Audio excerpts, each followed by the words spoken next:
What would you like me to do? You tell me what you want me to do. I'll see if I can do it. I want to speak to the Attorney General. I want somebody to investigate this. I want somebody to actually work on behalf of the people that actually hire them and pay their paychecks based on tax dollars. Y'all are tasked with protecting the American public, the American citizens, and it's causing harm. Do not thoroughly investigating something and allowing stuff like this, people to get away with stuff like this. Okay, so I'm making sure I got it right. So they arrested you for something you didn't do. I got it because I got to explain this to our prosecutor so I can figure out which way we need to go with this. They arrested you for something you said you didn't do, but you had pled guilty to it because you were on stress. But the reason they arrested you was on aggravated stalking, and that kept you in jail while the mayor's race was going on. And then they banished you for 5 years, right? Yeah, and there's one other thing. There's one other thing you're leaving out that I forgot to tell you. It's a key thing. Part of that whole thing was I had to sign a covenant to not sue Lafayette County, the Sheriff's Department, the City of Oxford, its elected officials, or the Lynches. Why'd you? Who's the Lynches anyway? I don't know.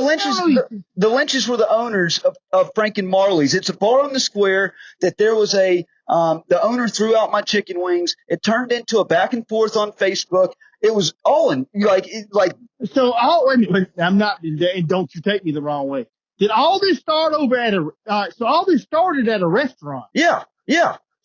Well, tell me what the initial start of this whole deal was. May 18th or 19th, I was in there. I was patronizing their bar pretty regularly. May 18th or 19th, Ashley Lynch, who didn't like me, she's the bar owner, right? Yep. I was trying to smooth things over with her because she didn't like me as a salesperson from before. And so I motioned for her to come over. I wanted to smooth things over. She refused to talk to me.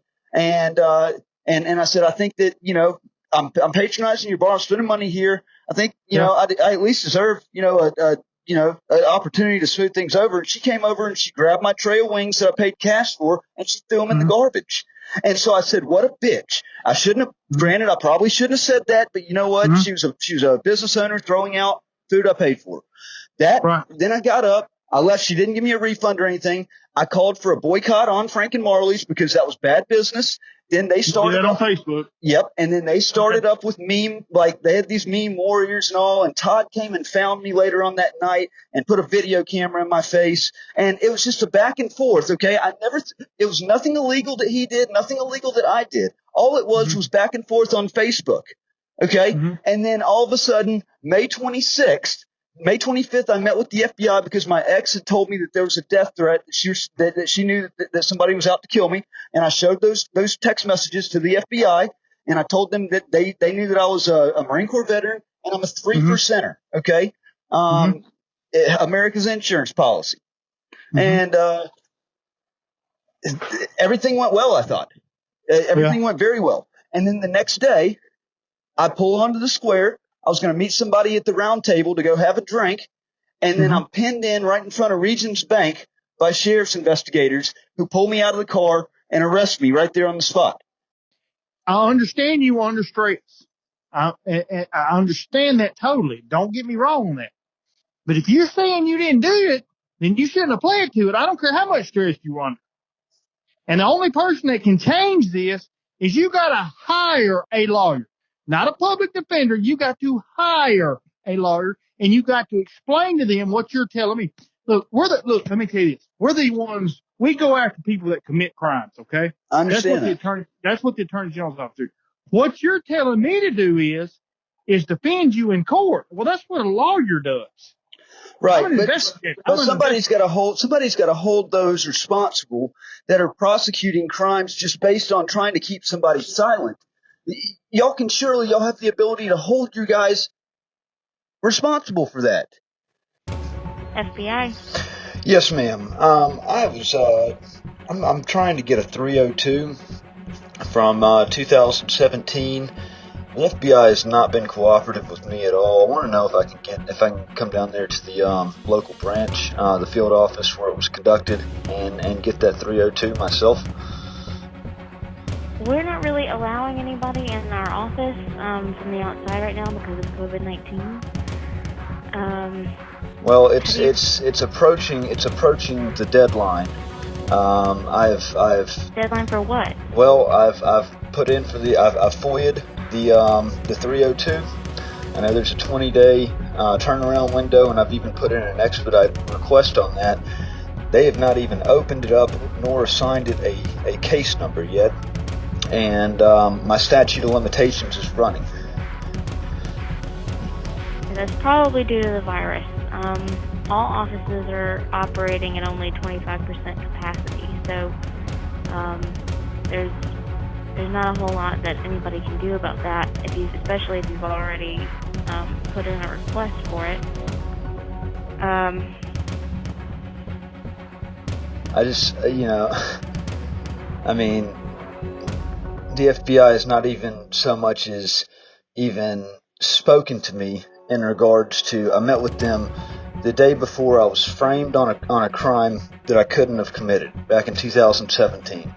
They sat down with me. I had a death threat on me at the time, and I feel like they through ultimately letting me drown in this and having proof that I couldn't have committed the crime. I would like to see the 302 from that sit down investigation. Are you being charged with something? I was already charged with something back in 2017. Okay, so why do you need the document now? Because I'm fighting this injustice.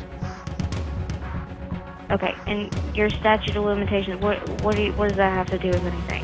Well, because there's a 3-year statute of limitations for filing suit. Okay, and you filed the suit 3 years ago?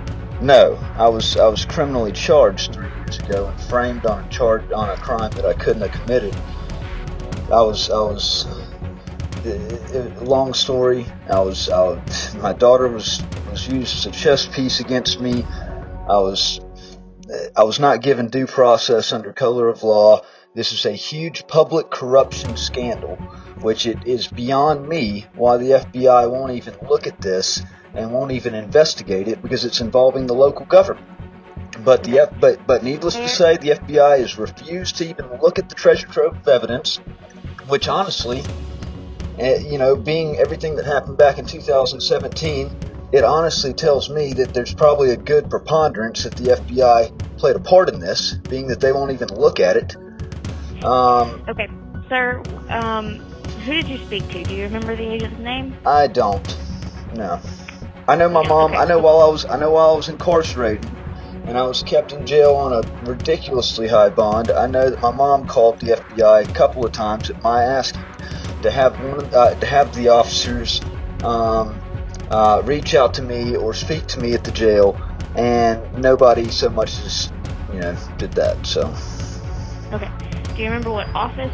It was there in Oxford. It was the Oxford office. Yes. Okay. You do not know. I can give you the date that I sat down with him. It was May 25th, 2017. Okay. Hold on 1 second. Let me write this down.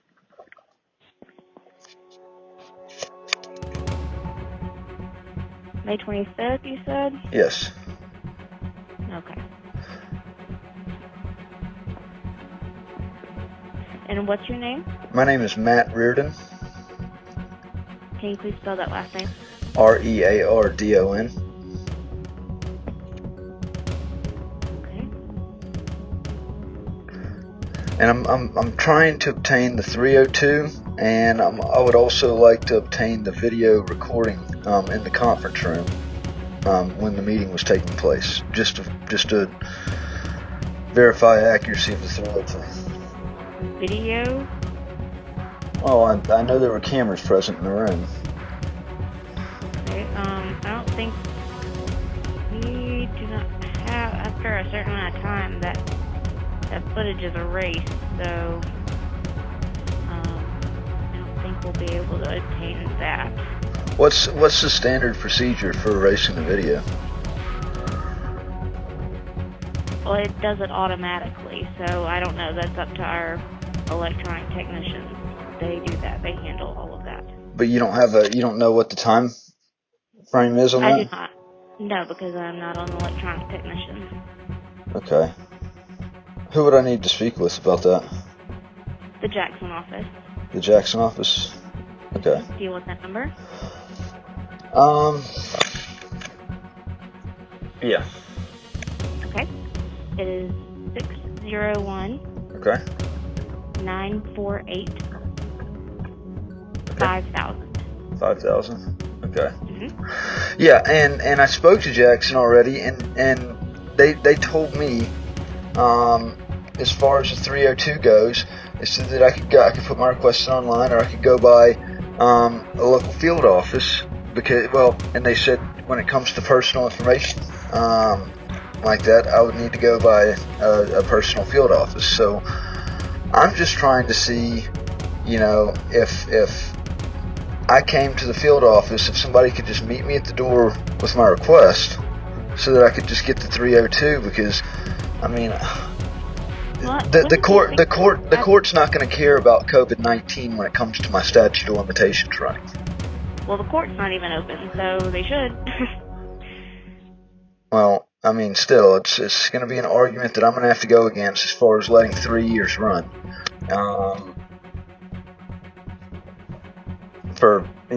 And here we have a pandemic that doesn't, quite frankly, doesn't have it's not even seeing the light of day as far as ending, so. Okay. I have your information.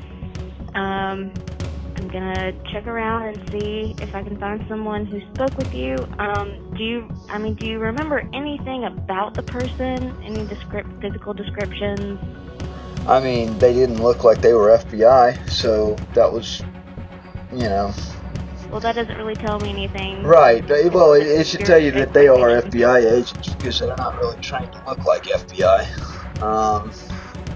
But I mean, I know one of them had longer hair, I believe. It's Is it a male? A male. Both of them are male. Okay.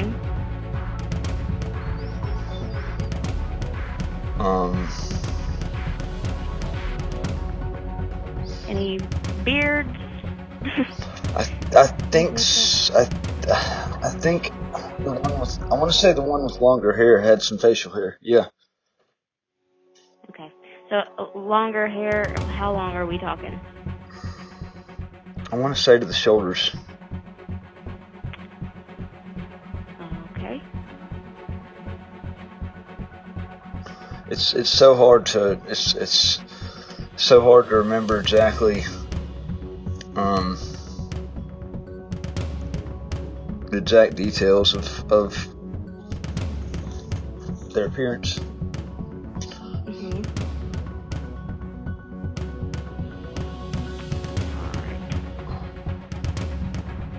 But I mean, the fact is, if you put my name into the system, I mean, they cannot sit down with me in a conference room and conduct a interrogation and interview without there being a 302 that's created. That's standard protocol. 302 has to be created with an interrogation. So, I mean, it shouldn't be a matter of having to find the officer or the agent that met with me. It's just where's the 302? He shouldn't have to make it up now. The 302 is already made up. Okay. The agent who conducted the interview would be responsible for the 302. So I do actually need to know who spoke with you. Right, but y'all don't have a centralized system? Look, I'm not allowed to talk to you about our systems. But this is in regards to something that was created for me, and it's very important to know. I mean, that's another thing that I can FOIA if I need to, as far as, where are these 302s going? Are they not created and put into a centralized system? Surely they're not kept in the hands in the. Surely they're not kept in the hands of the officer that conducted the investigation. That would be ridiculous. Sir, I'm going to do my best. If you want to keep on, you can, but I'm going to do my best to get you what you need. Okay? I promise you that. Okay. I cannot share any information with you about our system. That is illegal. Okay. Okay. Thank you, sir. I've got your number. Is this your number? This 03 6132 number? Yes. Okay. I will be sure to call you back on that as soon as I come in contact with your 302, okay? Okay, thank you. Thank you. Bye-bye. Okay, bye-bye. This is Brian. Hey, Brian. My name's Matt Reardon. How you doing? I'm good. I'm trying to figure out something here, and I'm very frustrated. I'm very frustrated. Okay. So, back in 2017, May 25th, I sat down with 2 FBI agents at the field office in Oxford, Mississippi.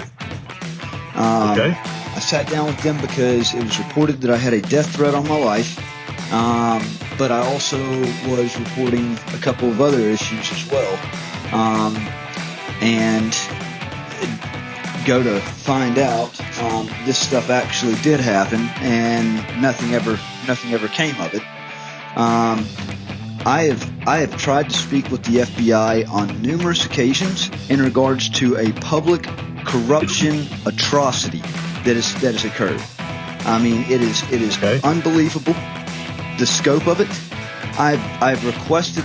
I was framed on a crime that I couldn't have possibly committed. May 26th, 2017, the day after meeting with 2 FBI agents.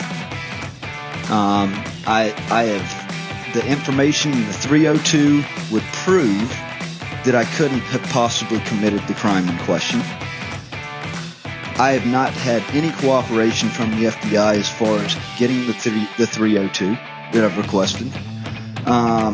And I haven't gotten any cooperation as far as even looking at the treasure trove of evidence that I have in regards to a public corruption just nightmare. I mean, this is involving all 3 stages of government, the judicial, the executive, and the legislative. This is involving the sheriff's department. And, you know, just from the looks of it, the appearance, because I met with the FBI the day before everything happened, and how the FBI has not even so much as you know, been willing to look at the evidence that I have. I mean, it's honestly starting to look like, you know, that the FBI could have played a hand in it. Do you remember the names of the agents you spoke with? I do not, and that's and see, here's my big problem is I just spoke with the field office down there. Because I put in a FOIA request for my 302 probably 2 weeks ago, and I put in an expedite request on there that my statute of limitations was running on this matter, and that request has not even so much as been opened. I haven't been assigned a case number or anything, and here we are 2 weeks into a 20-day window. And here's a question that I've got. You know, the lady that I spoke with at the field office branch, she kept prying into who the 2 agents were, and I tried to give the information as best as I could remember it. And I told her, I said, look, you know, there's got to be a centralized, you know, y'all got to have a centralized system to where you can type in my name and pull the 302. I mean, like it should not fall into the hands of the interviewing agent to hold on to this information for years. I mean, it's got to go into a system.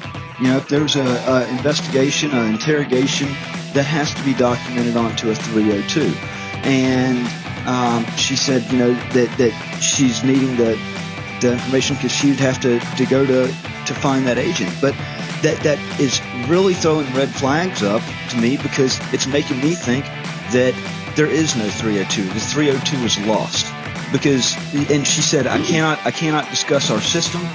And I think as a concerned citizen, and also having, you know, this involving information that I'm needing, you know, in regards to my own case, why is there not I don't understand why she's saying that she can't discuss anything about the system. There should be a centralized, I mean, it should be a no-brainer that there's a system that this information is in.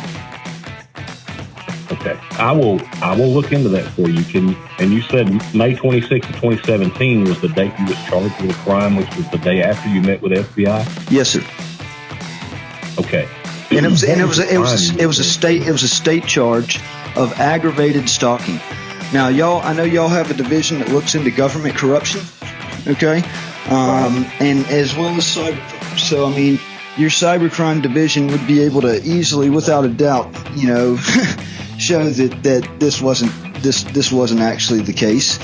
But what county was you charged with that in? Lafayette County. Okay. So has that matter been resolved, or is it still pending in court, sir? It's been resolved, but it's been resolved because my child was used as a weapon over my head. I was not given due process under color of law. I was given a $150,000 bond by a crooked judge that met with a sheriff's investigator behind closed doors for 10 minutes prior to coming out and reading me what the charge was. I was shackled from head to toe, and then told, and she said, and I said, Your Honor, I would like to address the court because I had overwhelming proof that there was no way I could have possibly committed the crime in question. No way. I had a bill of sale. And she said, Mr. Reardon, you have the right to remain silent. And I said, I understand what my rights are. I'm a constitutionalist. I'm a veteran. I'm a patriot.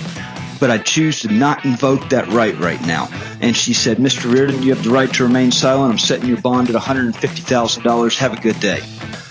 And here's the thing. I sat in jail for 4 days prior to getting a bond hearing. That was already a rights violation right there in and of itself. I've already spoken to attorneys on that matter. That was a rights violation right there because I'm supposed to get a bond hearing within, I believe it's 48 hours of being locked up. That didn't happen, okay? I was arrested on the 26th. The 30th was when my bond hearing happened, and I was given that, and it makes complete sense why all that transpired. Because the week before, it was the 23rd of May, I was served with I was hunted down on campus, actually, by Lafayette County Sheriff's deputies. They served me with a restraining order for the Tannehills.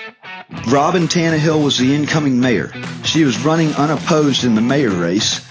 Her husband, Ray Tannehill, who was one of the ones that I met with the FBI about the day before my arrest. He's one of the most high-profile attorneys in Oxford. I had information on him, and they ended up serving me with a restraining order that I couldn't come within 500 feet of either of them. I was on the docket to actually speak out at City Hall in the next meeting, so that effectively barred me from speaking at that meeting. And then she was elected mayor unopposed on June the 4th, I believe it was. So the reason why they set the bond hearing on the 30th and gave me that high of bond is they knew that there was no way that I could have gotten a habeas corpus and gotten the bail reduced to actually get out of jail. They did not want me possibly obstructing her getting elected as mayor. She was sworn into office like June 27th, I think it was, June 26th, June 27th, June 28th. It was the following week, exactly 7 days later, that this magical plea deal came down the hopper that my attorney, which I wish that my mom never got, I was better off a public defender. He went to school with Ray Tannehill. He also got me to sign off on a permanent restraining order on them. Told me that I needed to sign off on this permanent restraining order, and he got me.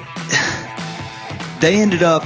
He said if I didn't take this plea deal, that they were going to railroad me with a heap of other charges to get a guaranteed conviction, so that I guaranteed was in jail, got my guns taken, all that. It involved me getting banished from Lafayette County for 5 years. Okay, the mayor's term is 4 years. A week after she was sworn into office, this deal comes out. I'm banished from Lafayette County for 5 years. I have to sign a covenant to not sue Lafayette County, the Sheriff's Department, the elected officials of Oxford and Lafayette County, as well as the Lynches. Now, that is crooked as they come. I mean, to make me sign, as part of that thing, to threaten me under duress. I'm already sidelined with a bond that was 15 times higher than what the guidelines are set for the crime. Okay, and Mr. Reardon, let me ask you, what do you want me to help you with today? Try to locate that 302? Is that what you're calling out, reaching out to me for? The 302, and I would also, it would be great if, this is one of the key things that the FBI is supposed to do is to investigate and help prevent government corruption. It chips away at the integrity of our society. And Okay. I mean, I've got proof galore. In fact, there was a recording. Lafayette County shot themselves in the foot on this public records request. They actually have shut down. They're refusing to cooperate with me now. But it came out and it was admitted by the officer himself that took the initial report that he received a phone call on the 24th of May about supposed threats being made. And I guarantee you that call came from Ray Tannehill. And I said, further into this public records request, as part of it, I want to know who that person was. I want to know the details. I want the recording of the call, because they have to maintain the call recordings that come into the sheriff's department. They will not even respond to my emails now. They've gone past their deadline of responding to public that records particular requests. issue. That's not an FBI matter. That's a state matter. Right, but what I'm saying is, I know, and I'm going to sue over the matter. That's because that's information that's damning information that would help further prove that I'm innocent. But what I'm saying is, that's information that the FBI can also get to further their, investigation into public corruption that happened here. Okay, so back to my question to you, sir. What are you wanting me to do for you today? What are you reaching out to me to help you with, sir? I would like my 302 from two things. I would like the 302 from May 25th, 2017. I was also in my request, I also stated that I would like the video evidence of the sit-down meeting, just to corroborate the 302 and its accuracy. Okay, because I have a lot of trust issues right now. And there were cameras in the conference room. The lady said that she couldn't tell me when they actually, erased videos, but there's a certain point that they erased videos. That doesn't sound very clear to just kind of leave that open-ended like that. So I'd really like to know what the time frame on keeping videos. I would hope that it would be at least this amount of time. But I would like to get my hands on the video of that sit down meeting, as well as the 302. Okay, so what I can tell you that you're going to have to do, and I believe you've already done that, is to send in a FOIA request. I did. Okay, then you understand from the resident agency perspective, we don't have anything necessarily to do with that. It has to come through the higher ups with the FOIA request. Okay, but they haven't even. I even put in an expedite request on that, and it hadn't even been opened and assigned a number yet. We're 2 weeks into it. Right. So, have you reached out? Did you mention that to the folks when you called in earlier and spoke to someone at the Jackson office? I thought this was the Jackson office. You did, but they transferred you to the Oxford. I work out of the Oxford office. Gotcha. So they transferred you up to me. So what you're going to have to do, though, is reach out to the FOIA request department of the FBI Records Dissemination Section, and I believe they're in Winchester, Virginia. You can find their information, or I can give you their address, or you can do an electronic request again and reach out to them for that information, because as an agent, we cannot just print off a 302 and give it to you. Okay. Okay. Well, we have to follow the department policy. Right. So why is it? Why did she act like she had so much trouble finding it but need to go and see the agents? Sir, I say that I'm not in the office. I'm out in a vehicle right now. But right. I don't know that the 302 even exists, okay? I have no idea who you are. I've never talked to you before. I'm not where I can even type your name in the computer at the moment. So, but I mean, I a don't 302 know what her deal was. A 302 would have to exist if it was a sit-down meeting in the conference room of a field office with 2 FBI agents, correct? Your phone broke up. Say that again. I said a 302 would have to exist if I sat down at a field office at a conference room with 2 FBI agents, correct? I mean, that's standard procedure. I cannot speak to what another agent done. But no, I'm not saying. Okay. But it shouldn't be left up to the discretion of an agent. That is standard FBI protocol. If a citizen, sir, I don't know Right, I don't know what they were doing when they sat down with you and talked to you or so forth. I wasn't there then, so I do not know how they handled things back then. Right, but this isn't something new. I mean, any time an FBI agent sits down with a citizen, a 302 is supposed to be generated. A standard protocol. I will be glad to. Well, I've got your name. I'll be glad to give you a number to someone you can call about your FOIA request or your FOIA matters. Okay. If you would like. Sure.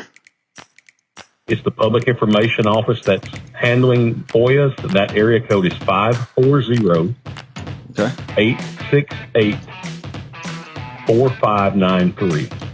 Okay. Reach out to them and explain to them, because that's the people you're going to have to talk to, and explain to them that you have already submitted a FOIA. Did you do it on an electronic form? I did. Explain to them you've done that and you've had no action taken. You haven't seen a case number issued or anything like that, and see what they can tell you. And can I get a number to you so I can look into some things and reach back out to you? Yes, sir. It's 662 892 0132. I'm trying to vindicate myself. I'm a Marine Corps veteran. I'm a 3%er. I have always been, of the, protect the citizens mentality. I've never threatened anybody. Right. And it is completely unfair to be framed on a charge that I did not commit, to silence me and to prevent me from obstructing a Democrat mayor from coming on board, or what they easily figured would be obstructing. I mean, I don't know what their motive behind that was, but it's completely unfair to frame somebody on a crime they didn't commit just to get them tossed away. Right. We'll call that number and reach out to them and give me a few days to look into a few things for you, and I will reach back out to you, okay? Yes, sir. Sounds good. Thank you. Thank you. Hello? Yes. Hi, this is the Public Information Officer from the FBI FOIA unit. Yeah, hi. How you doing? I'm good. How are you? I'm all right. I'm glad to finally talk to somebody up there. Yeah. It's been a nightmare. Can I help you? Yeah, I'm sorry. Well, I need, I'm led to believe that my 302 is MIA.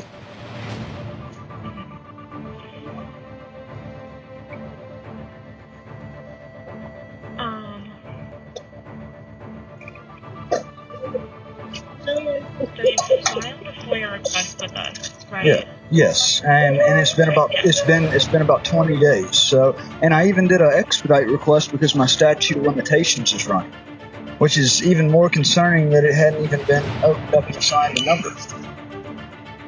Right. So just due to the COVID and everything, all of our cases are completely backed up, and we're trying to address first in requests and work our way back. So the first request and then working our way backwards. Right, but expedite requests, for different reasons. I'm not trying to say that my situation is more important than others, but with the statute of limitations expiring, I've certainly been inconvenienced. My family's been inconvenienced by COVID-19, but I got to be honest with you. I don't even trust the whole background of COVID-19. The whole thing seems like a made-up hype to me, with the overreaction. And then you got the CDC and coming out with more and more information that things that people thought was the case is not actually. I mean, I think that's just mainly a big excuse that a lot of people are using. So for us, we're taking every precaution, and that kind of delayed the FOIA processing. So we're still working through all of our backlog of cases. So we're trying to work as much as we can to get through everything, all the e-FOIAs that have come in, and the multiple requests. Yeah. Well, I've got it. So y'all are working at about 25% capacity? We're doing staggered schedules and then full capacity. Okay, because I was told they were about 25% capacity, and I was just curious, just out of pure curiosity.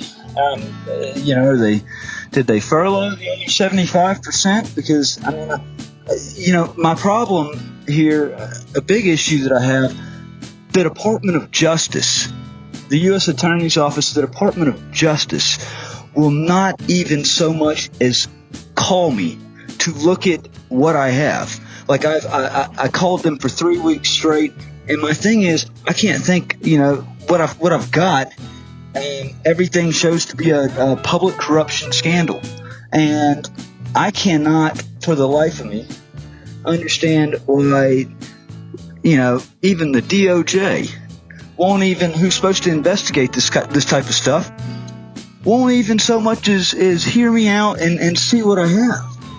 And, I get the stop block on COVID-19, but, I mean, the other 75%, are they still getting paid? Because this is taxpayer dollars that are going to pay these salaries. And then the taxpayers, the innocent citizens here, aren't finding protection and help.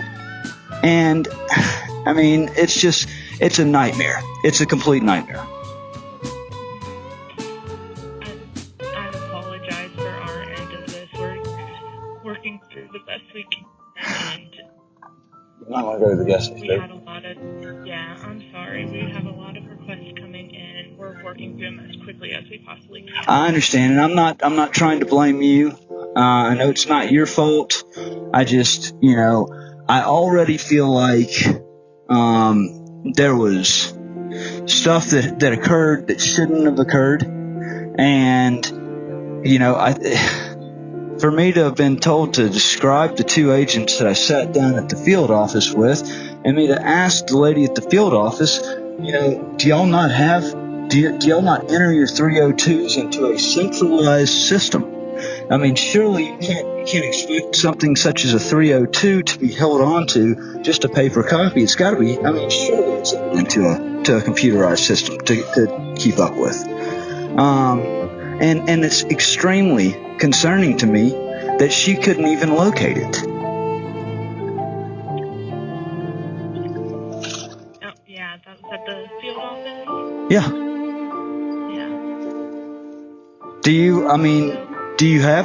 Are you showing that y'all have a 302 for me? I can't look into it. I'm just looking at the requests that we have. So after it's given a FOIA number, it's assigned to a specific analyst who does the searching through our databases, and then you'll receive your response or anything along that line, what we find in our search. You said it hadn't been assigned a number, and you can't look into that. I can't for the life of me understand why, even on an expedited request for something as simple as a 302, why it hasn't even been assigned a number. And I've called different departments within the FBI. I mean, I just feel like I'm 100% being obstructed here. I'm sorry, we're just going based on when a request was sent in. We're trying to do our first in, work on those, so I apologize. So conveniently, I'm probably going to receive a number assigned to it, and then I'll be reached out to after my statute of limitations expires. I mean, I guess what I'm going to have to do is I'm just going to have to to do my filings, and I'm going to have to just send a subpoena to the FBI. Because apparently that's the only way I'm going to be able to get this done and me not fall outside of the window. I apologize. Okay. I mean, you don't have the ability, you're the public information officer, you don't have the ability to actually assign it, to go ahead and assign it a number? No, I don't. Well, what is it that you do then? I answer basic questions about how to make a request and all of that, but I don't have the ability to. That's self-explanatory. I mean, this is just beyond me for how crazy it is. You know, for me to, it's the best way to summarize this. It's like a lifeguard that's tasked with watching over a swimming pool to keep kids safe, and having his hand stuck in the cookie jar, watching a child drown, and meanwhile the person seeing this is too far away to save the child. You know, the mistrust that it creates. The FBI knew I couldn't have possibly done what I was accused of doing, yet they sat by and just allowed it to happen.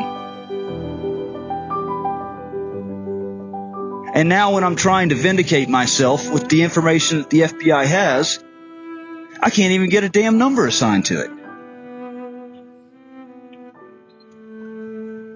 You should get a number as soon as we possibly can, and then we'll be able to assist you with your request and searching for information.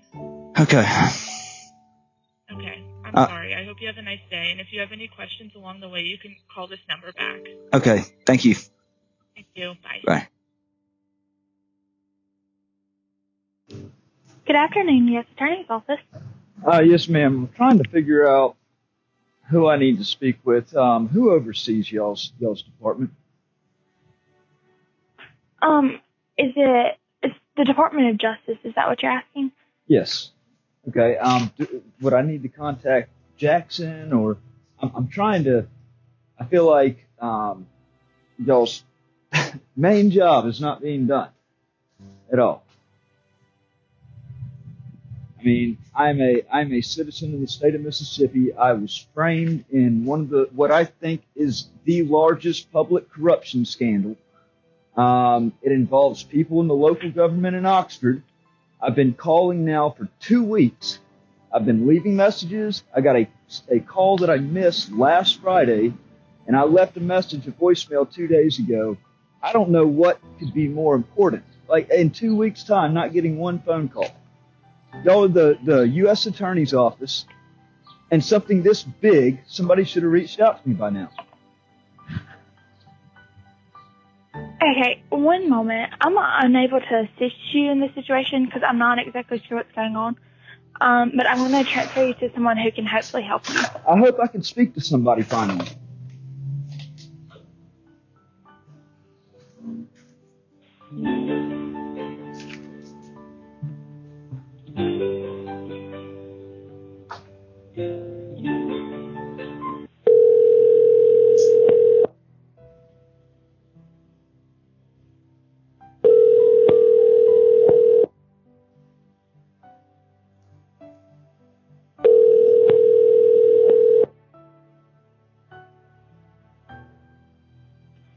This is Robin. Sorry I'm away from my phone right now. If you leave a message, I will call you back as soon as possible. Thank you. Robin, this is Matt Reardon. I left you a message 2-3 days ago now. I've been calling up there for about the past 2 weeks in regards to what I think is quite likely one of the largest public corruption scandals in the state of Mississippi. And I can't even get the U.S. Attorney's Office to give me a call back. It's a damn shame. So clearly I'm probably just going to have to go this route on my own. I take it that just not even getting a call back, the U.S. Attorney's Office is not interested in investigating this, much less hearing about it. So if you're in the office today, please give me a call back, 662-32. I got to be honest with you. It really, really bothers me because the agency's tasked with protecting the American people through not even responding, do not even help, are hurting the American citizens. And I'd like to think that that's not what's going on up there, but 2 weeks' time, and I've stressed the importance of this, my time is running out. The statute of limitations is running out. Please give me a call, 662-32. Thank you. All in all, it was the proven corrupt acts of our government branches and its complete abuses of power that caused me to lose trust and hope in our government. Lack of trust and faith in our government's alphabet agencies by ways of these agencies selectively enforcing the law, and even worse, persecuting innocent citizens based on political reasons. Politics has absolutely no place in law enforcement, and it definitely has no place in the courts. The courts should condemn this behavior. Sanctions and slap on the wrist are never enough when it comes to the rights of a citizen being trampled on at the hands of a public corruption scam. Public corruption, especially involving government officials working in an official capacity, warrant nothing shy, in my opinion, of capital punishment due to its absolute treasonous nature, not to mention the peace, dignity, and integrity of the state and our government that may never fully recover. The true criminals seemingly are never sought, and even more, never prosecuted. Instead, law-abiding citizens are accused of crimes they did not, nor would not, ever commit. They are pressured, and some are even threatened through targeting of others close to them. The threat of lengthy incarceration and the concern that every parent should have of both providing for and being there for their children. I didn't stand a chance on my own at the time everything happened, when you take into consideration all the different factors in one of the best thought out, highly connected, and tightly woven conspiracies that protected those involved, being that all three branches of local government, the executive, legislative, and even judicial, were involved along with multiple attorneys and at least one federal three-letter alphabet agency, the FBI. It was local law enforcement that framed me. It was law enforcement on a federal level that stood by doing absolutely nothing at all, while all along having proof that I couldn't have possibly committed the crime in question. It was no different than a lifeguard whose sole job is to keep watch and to keep those swimming safe. What would you do? What would you think if you saw the lifeguard standing around with his hand in a cookie jar just watching a child drown? Especially if you were too far away to save the kid yourself. You'd feel as if the lifeguard caused the child to die by neglect from not acting. Anger, confusion, and untrusting of that lifeguard would be pretty fair emotions that most would exhibit. Would you allow your child to swim unattended under that lifeguard's watch? Or would that one incident cause you to permanently lose trust in that lifeguard? Even all lifeguards, for that matter. Now imagine being framed for something way out in left field. Imagine being treated like a prisoner at Guantanamo Bay, being shackled at the wrist, waist, and ankles in an orange jumpsuit, and walked via 2 to 3 deputies out in the most public of spaces and into the famous and ancient courthouse in the middle of the city where over the weeks prior you had so proudly stood, cherishing and showing public support for the very freedoms afforded to every citizen. The freedoms that now landed you in this very place, and done for 3 reasons in particular. One of them being a publicity stunt brought about through their all-out assassination of a private citizen's rights. Shockingly, that's not the worst. I'm directly holding the FBI and the U.S. Attorney's Office accountable for turning a blind eye and choosing to obstruct, in their own ways, my ability to properly seek vindication based on evidence. The local government will have to answer to several integrity questions posed, such as their so easily allowing banishment on a sentence, and also its protecting its dirty ways through methods such as covenants to not sue. I intend to prove that which I already know, the motive, the reasons for which, why I was the fall guy for this.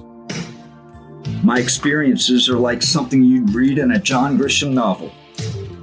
But this is not a John Grisham book. After all, nobody can write the book about me better than me, as it was me who lived my life and witnessed these atrocities. And after everything, it's changed me. It's hardened me. My fears have changed, feeling numb to the things that caused fear before. In fact, just about the only fear recirculating through me is fear of failure. Fear of them winning and getting away with everything at the expense of my liberties and happiness in life.